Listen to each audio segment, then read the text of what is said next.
ಇಲ್ಲಿನ corona positive ಸೋಂಕಿತರ ಸಂಖ್ಯೆಯಲ್ಲಿ ಅತಿ ಹೆಚ್ಚಿನ ಪಾಲಿದ್ದಂತದ್ದು ಅಂದ್ರೆ ಬಾಗಲಕೋಟೆ ಜಿಲ್ಲೆಯದ್ದು. ಬಾಗಲಕೋಟೆ ಜಿಲ್ಲೆಗೆ ಶಾಕ್ ಕೊಟ್ಟಿದೆ ಕಿಲ್ಲರ್ ಕೊರೋನಾ.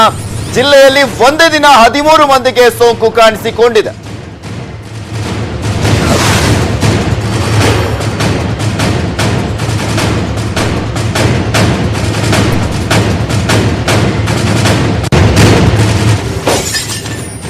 ಬಾಗಲಕೋಟೆ ಜಿಲ್ಲೆಯಲ್ಲಿ ಇವತ್ತು 13 ಪಾಸಿಟಿವ್ ಪ್ರಕರಣಗಳು, ಕೊರೋನಾ ಪಾಸಿಟಿವ್ ಪ್ರಕರಣಗಳು ಕಾಣಿಸಿಕೊಂಡಿರುವಂತದ್ದು. ಸೊ ಹೀಗಾಗಿ ಸಹಜವಾಗಿ ಅಲ್ಲಿ ಆತಂಕ ಮನೆ ಮಾಡಿರುತ್ತೆ. ಜಿಲ್ಲೆಯಲ್ಲಿ ಒಂದೇ ದಿನ 13 ಮಂದಿಗೆ ಸೋಂಕು ಕಾಣಿಸಿಕೊಂಡಿದೆ.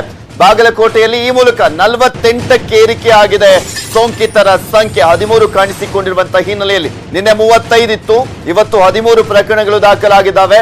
ಬಾದಾಮಿ ತಾಲೂಕಿನಲ್ಲೇ 14 ಕೊರೋನಾ ಕೇಸ್ಗಳು ಪತ್ತೆ ಆದಂತಾಯ್ತು. ಗರ್ಭಿಣಿಯಿಂದಲೇ ಅಲ್ಲೊಬ್ರು ಗರ್ಭಿಣಿಗೆ ಸೋಂಕು ಬಂದಿತ್ತು, ಅವರೊಬ್ಬರಿಂದಲೇ 12 ಮಂದಿಗೆ ಈ ಕೊರೋನಾ ಸೋಂಕು ಹರಡಿರುವಂತದ್ದು. 23 ವರ್ಷದ ಗರ್ಭಿಣಿಯಿಂದ 12 ಜನರಿಗೆ ಸೋಂಕು ಕಾಣಿಸಿಕೊಂಡಿದೆ. ಪೇಷಂಟ್ ನಂಬರ್ 607 607 ಬಾದಾಮಿಯ ಢಾಣಕ ಶಿರೂರು ಗ್ರಾಮದವರು. ಇವರು 23 ವರ್ಷದ 5 ತಿಂಗಳ ಗರ್ಭಿಣಿಯಿಂದ ಹಬ್ಬಿರುವಂತ ಸೋಂಕು. ಅಕ್ಕಪಕ್ಕದ ಮನೆಯವರಿಗೆ ತಗುಲಿದೆ ಕೊರೋನಾ ಸೋಂಕು. ಯಾಕಂದ್ರೆ ಸೀಮಂತವನ್ನ ಮಾಡಿದ್ರಲ್ಲ, ಆ ಸಂದರ್ಭದಲ್ಲಿ ಎಲ್ಲರೂ ಕೂಡ ಪಾಪ ಸೇರ್ಕೊಂಡಿದ್ರು. ಆ ಗರ್ಭಿಣಿಗೆ ಇತ್ತೋ ಇಲ್ವೋ ಯಾರಿಗೂ ಕೂಡ ಗೊತ್ತಿರಲಿಲ್ಲ. ಬಟ್ ಹೇಗ್ ತಗುಲಿದೆ ಆ ಗರ್ಭಿಣಿಗೆ ಅನ್ನೋದು ಕೂಡ ಯಕ್ಷ ಪ್ರಶ್ನೆ ಆಗಿದೆ. ಮಧ್ಯಾಹ್ನವಷ್ಟೇ ಅಲ್ಲಿನ DHO ಮಾತನಾಡುವಂತ ಸಂದರ್ಭದಲ್ಲಿ ಹೇಳ್ತಾ ಇದ್ರು, ಅವರ ಟ್ರಾವೆಲ್ ಹಿಸ್ಟ್ರಿಯನ್ನ ಟ್ರೇಸ್ ಔಟ್ ಮಾಡ್ತಾ ಇದ್ವಿ, ಹೇಗ್ ಬಂದಿದೆ ಅಂತ ಮಾತ್ರ ಗೊತ್ತಾಗ್ತಾ ಇಲ್ಲ ಅಂತ ಹೇಳಿದ್ದಾರೆ. ಬೆಚ್ಚಿ ಬೀಳಿಸುವಂತಿದೆ ಗರ್ಭಿಣಿಯ ಟ್ರಾವೆಲ್ ಹಿಸ್ಟರಿ ಕೂಡ. ಅಕ್ಕಪಕ್ಕದ ಮನೆಗೆ ಉಡಿ ತುಂಬಿಸಿಕೊಳ್ಳಿಕ್ಕೆ ಹೋಗಿದ್ರು ಮಹಿಳೆ. ಹೀಗಾಗಿ ಢಾಣಕ ಶಿರೂರು ಗ್ರಾಮದಲ್ಲಿ ಕಟ್ಟೆಚ್ಚರವನ್ನ ವಹಿಸಲಾಗಿದೆ. ಗರ್ಭಿಣಿಯಿಂದ ಮಾಜಿ ಶಾಸಕರ ಕುಟುಂಬಕ್ಕೆ ಎದುರಾಯ್ತಾ ಆಪತ್ತು ಅನ್ನುವ ಪ್ರಶ್ನೆ ಕೂಡ ಇದೆ.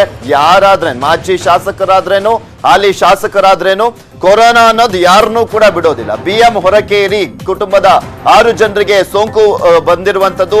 16 ವರ್ಷದ ಬಾಲಕಿ, 4 ಪುರುಷರು, ಓರ್ವ ಮಹಿಳೆಗೆ ಸೋಂಕು ಇರುವಂತದ್ದು ದೃಢಪಟ್ಟಿದೆ. ಟೋಟಲ್ ಆಗಿ ಆ ಗರ್ಭಿಣಿಯಿಂದ 12 ಜನರಿಗೆ ಸೋಂಕು ಕಾಣಿಸಿಕೊಂಡಿದೆ. ಇನ್ನು ಸಾಕಷ್ಟು ಜನರ ರಿಪೋರ್ಟ್ ಬರಬೇಕಾಗಿದೆ. ಧಾರವಾಡ ಆಸ್ಪತ್ರೆಗೆ ಹೋಗಿ ಬಂದಿರುವಂತಹ ಹೊರಕೇರಿ ಕುಟುಂಬ ಬಳಿಕ ಗರ್ಭಿಣಿ ಮನೆಗೆ ಕರೆದು ಉಡಿ ತುಂಬಿದ್ರು. ಹೊರಕೇರಿ ಕುಟುಂಬದಿಂದಲೇ ಗರ್ಭಿಣಿಗೆ ಸೋಂಕು ತಗುಲಿರುವಂತ ಶಂಕೆ ಕೂಡ ವ್ಯಕ್ತವಾಗ್ತಾ ಇದೆ.